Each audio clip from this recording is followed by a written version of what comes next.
In this video, I will show how to change default font in Microsoft Word document. So open Word document and click on this drop down in the font section.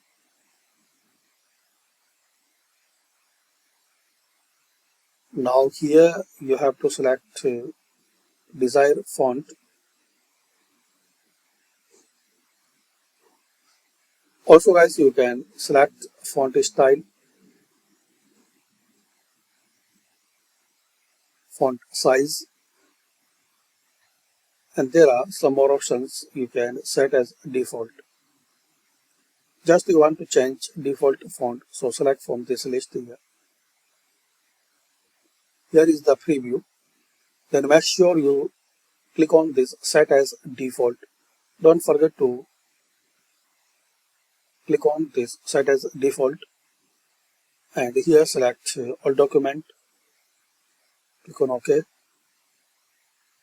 and exit and reopen your Microsoft Word. So this is the way guys you can change default font in Microsoft Word document. Thanks for watching.